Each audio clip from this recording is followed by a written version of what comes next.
Hello दोस्तों, स्वागत है एक बार फिर से आपका मेरे चैनल पे लीगल न्यूज़ 127 पे।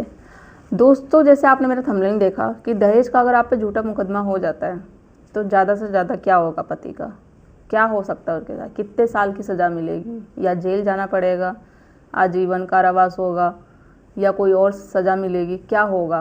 क्योंकि मोस्टली जब पतियों के साथ पत्नी उन पर झूठा केस कर देती है दहेज का, तो वो और उसके घर वाले, पति के पेरेंट घबरा जाते हैं कि अब हमारे साथ क्या होगा, हमारी ज़िंदगी ख़राब हो गई, मेंटली फिजिकली इतना टेंशन आ जाता है बहुत ज़्यादा।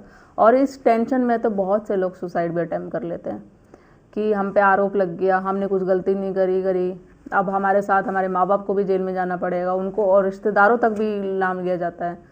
ना जॉब पे फोकस कर पाते हैं, ना फैमिली पे ध्यान रख पाते हैं, ना अपनी हेल्थ पे ध्यान रख पाते हैं, मतलब पूरी तरीके से तहस नहस हो जाता है। और आप पे झूठा मुकदमा हुआ है, आप पे FIR जब दर्ज हो जाती है तो ये सारी सिचुएशन हो सकती है ना, तो जो होती है, तो जिनके साथ होती है ना वही समझ सकता है।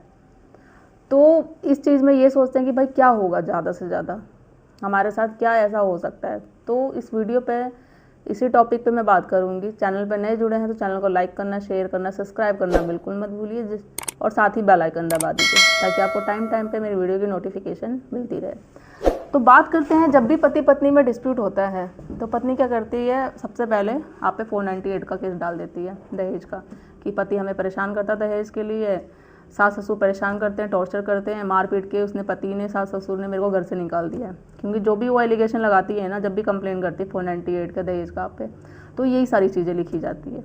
और आपको वो बात पता है कि ये सारी बात झूठी है, ना हमने उसे दहेज के लिए परेशान किया है, ना मारपीट किया है, ना उसे मारपीट के घर से हमने निकाला है। वो गई है सिर्फ अपनी मर्जी से। अब रीज़न कोई भी हो, चाहे वो अडल्ट्री में हो, या वो रहना ही नहीं चाहती इस रिश्ते में, या वो भाई होते ना बहुत सारे लोग कि पैसे वाले हैं तो पैसे वाले की दिखाते हैं कि हम तुम्हारी बातों पे क्यों चले, मैं सास ससुर की बात क्यों मानूँ, मैं क्यों घर का काम करूँ, तुम्हारी सारी बातें मैं क्यों सुनूँ, मेरी बातें क्यों नहीं सुन रहा, मेरे हिसाब से सब चलो। तो ये सारे रीज़न होते हैं। और बट लगा दिया जाता है क्या, कि दहेज का, कि दहेज के लिए मुझे टॉर्चर किया जा रहा है।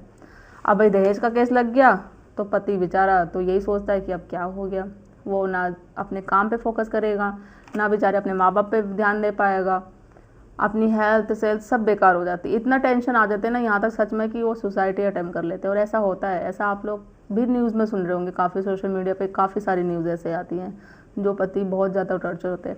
एक मैंने कल वीडियो देखी थी, जस्ट मैं वैसे ही थी, कोई रील्स वगैरह देख रही थी, तो उस पर देखा मैंने, आई थिंक मध्य प्रदेश का कोई दिखा रहा था। हाँ, वाइफ थी, हस्बैंड और वाइफ के साथ उसकी माँ थी, और उसका बच्चा भी था। तो उसका बच्चा कोई लेके खड़ा था उसके गोद में, छोटा था होगा मेरे ख्याल से, आई थिंक 1-2 साल का। तो पत्नी उसको